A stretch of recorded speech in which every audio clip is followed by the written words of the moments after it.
Well, you talk about like someone who stands up against the greats with a singular voice.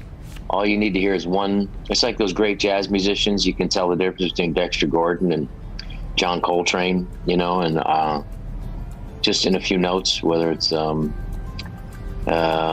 Norm Macdonald's one of those guys who would just, you could tell a joke, they could get nothing, and then he could tell that same joke and murder with it, all because of the way his incredible, unique delivery. And there was an innate sense to him of what was funny, and an impeccable timing that was just, you know, the best form of it was for stand-up. Also, conversation. I mean, just to be in a room with him, to be on a plane with him. As a comedian, then do you learn from each other as far as that goes? Do you kind of like, okay, he told this joke this way, and you kind of like that friendly competition, and you know who can tell the joke better? No, it's like tennis. It's definitely like tennis. I mean, you want to play with somebody better than you. And Norm was the funniest guy in the room. Norm wasn't necessarily the one who got always the biggest laughs from the audience, but from the comedians, we knew he was a particular genius, you know. Norm would have this incredible ability to tell a joke and you have no idea where it's going. And then you get lost and you think, oh, man, I know where this is going. But then the next thing you know, you forget. He was a master of turns and sleight. And like, you know, last time I performed with him in 2016, I didn't know it was going to be the last time I performed with him. I just found that out in my old pictures, and he was like about ready to light a cigarette, and then he would tell a joke, and then and then it was just anything that could be funny, you know. And all afternoon, as we do this, you've been playing on and off with a cigarette. Do you smoke? I quit smoking a year ago. Good for you. Thank you. You quit smoking. Yeah.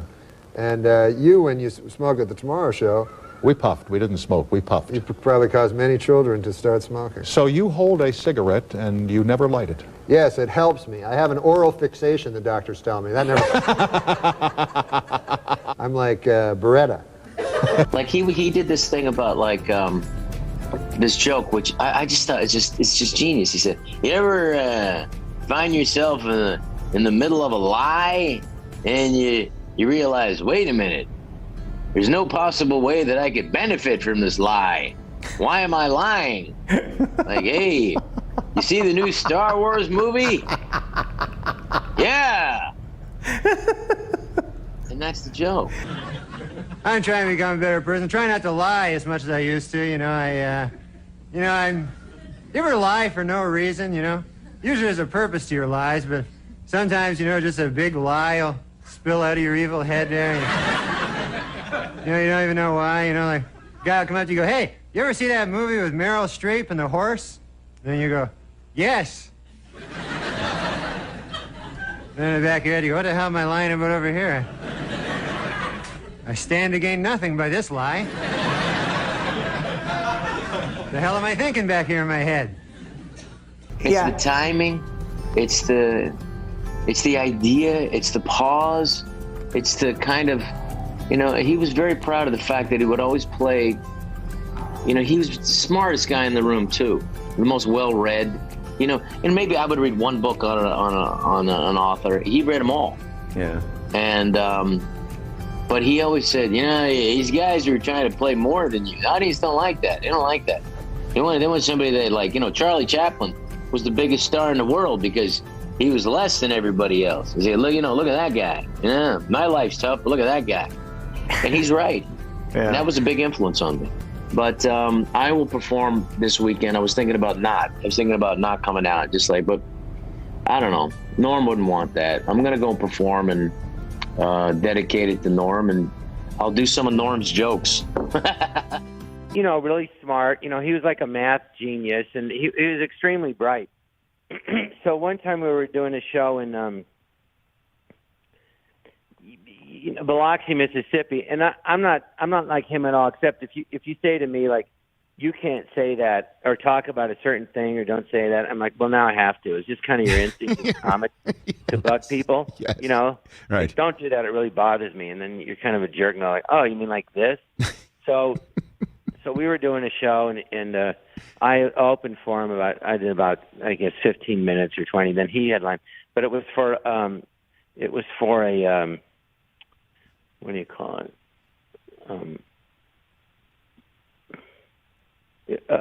When they comp the audience, you know what I mean? For big gamblers, I forget the word. Yeah. So there wasn't people paying tickets, but anyway, they did it. We did it. So he's doing the show, and he's very funny, but he's dirty. So all of a sudden, someone yells out, "Well, we don't like that kind of talk." So there's about 400 people there, and he goes, "Well, how many of you don't like that kind of talk?" And it was like practically the whole room. He goes, "Well, how many of you don't mind?" And it was like 20 people. So he goes, or 10 people. He goes, "Well, I hate to disappoint those 10 people because the rest of you don't like it."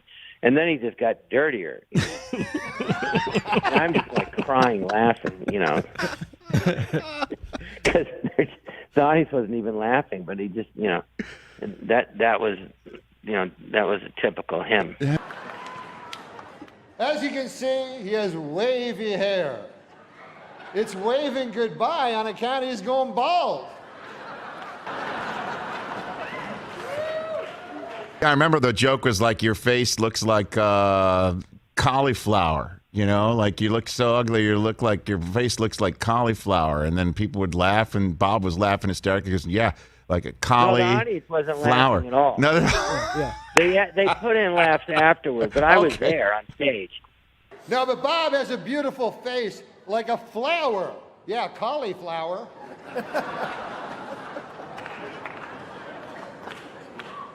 No offense, but your face looks like a cauliflower. I mean, I was there. I'm like dying laughing, Yeah, I was there for the ESPY Awards when he hosted. And a lot of ESPN executives were white-knuckling his monologue the entire time. And when he told the joke about Charles Woodson winning the Heisman Trophy. Great, Manny. He became the first defensive player to win the Heisman Trophy. And congratulations, Charles. That is something that no one can ever take away from you. Unless you kill your wife and a waiter, in which case... all bets are off. Did they laugh? Well, there was a lot of, I think, sort of whoa and nervous laughter, and then cutting away to athletes who were just like shaking their heads like they didn't know what to do. They had no idea what to do with their faces, at that time. Right, it's like that. And you take a big risk when you do that. I mean, he did that at the casino. We were banned I couldn't work there for 5 years. Really? Are you serious? Mm-hmm. He got banned from that casino in Biloxi, Mississippi? And he was gambling, and he got caught counting cards. Oh, there's that, too. Well, I mean... So the combo...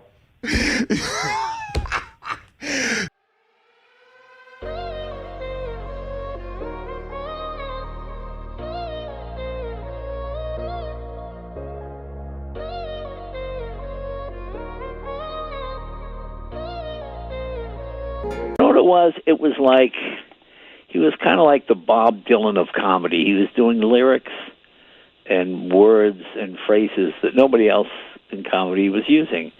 And it wasn't that he told jokes as much as just told stories in a funny way and had a just funny inflection. It was truly an original. I mean, that was, everybody else wrote jokes.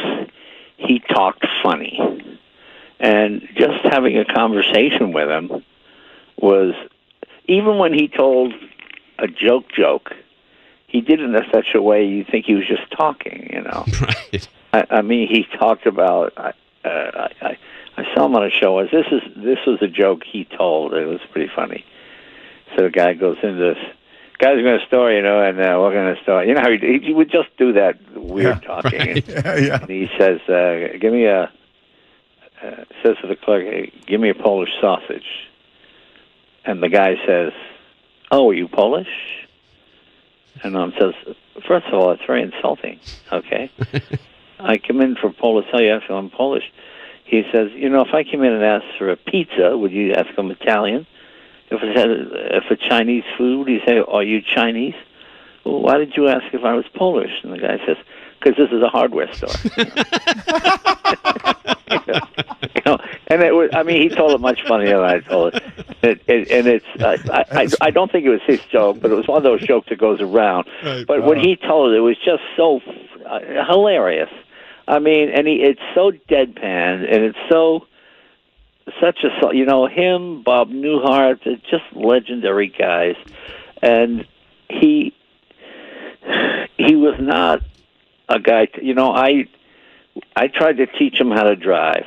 I had him on my show, the car show, and we went out to the racetrack out of Willow Springs, right? And I'm getting an Alfa Romeo, And I go, this is the steering wheel here? Yeah, that's the steering wheel. Okay, and I'm riding next to him.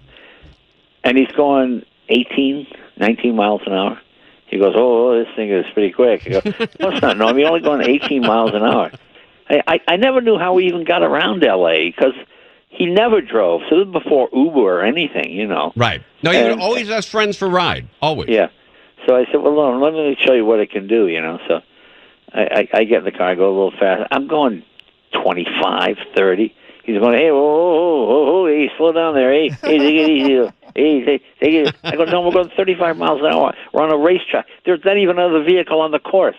And he was hilarious. And he was, that's great. At one point, he got it up to 50 miles an hour. He's like, oh, this is really flying. Hey, we're moving here now. Hey, that whole thing. And, he was just great. He was just great. Still have your foot on the brake, going to put it in drive. All right, let's proceed forward. By pressing the gas. Yes. Take your foot off the brake. Just lightly press the gas, right? There you go. There you go. There you are. And obviously turn the wheel right to go around. Yeah, okay. My God, I'm a good car driver. How do you get around L.A. without a driver's license? Uber? So Uber must be like a godsend for you, huh? Yeah. Oh, my Lord. Wait. That's not the... That's great. You know what happened there, Jay? You were going 24 miles an hour. Was that it? Yeah, you're going 24. I confused the brake with the gas momentarily. Oh, okay. Yeah, that's not a good thing to do. Well, look, you're going 47 now. This is a new record. It's a new record, man. This is fun. Oh, my Lord. Wait, Jay? Okay. You're doing all right. He was, if you didn't know he was Norm Macdonald, you think he was just some sort of odd character, Right. But truly a character in the best sense of that word. And then it's about to go down. We're here to stay and run this town. Bring in the heat, bring in the energy. We're the queens of the festival, can't you see? We're the queens of the festival, here to rule the stage. Dropping beats and make your body engage. From sunrise to sunset, we're taking it all. We're the festival queens standing tall.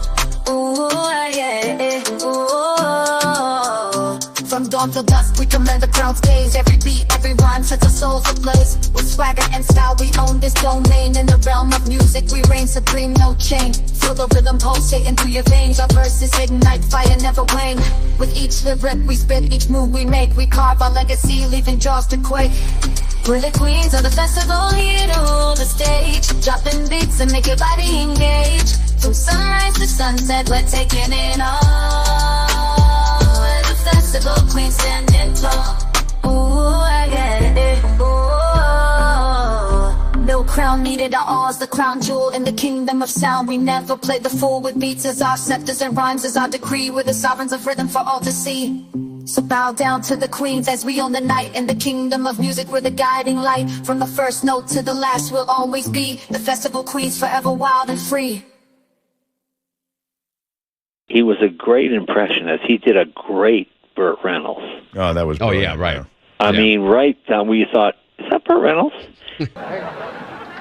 Hey, check out the podium. Look at this.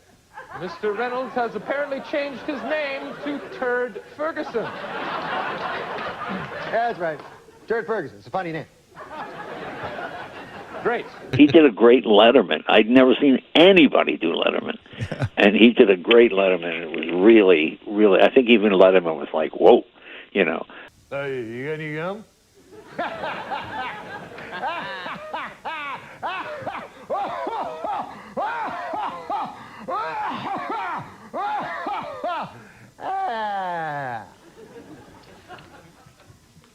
lunch. No, he was. Yeah, he was a. Yeah, I'd forgotten about that. He did Letterman, and they did a whole send up on of Letterman on that. You know, on the SNL. saddest part of it, he's one of those guys. You just couldn't wait for him to become a cranky old man because he was a cranky young man, you know. Right.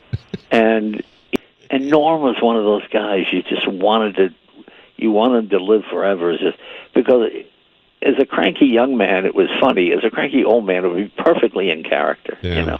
And he could really then get away with anything because he was an old guy, you know. Absolutely. Well,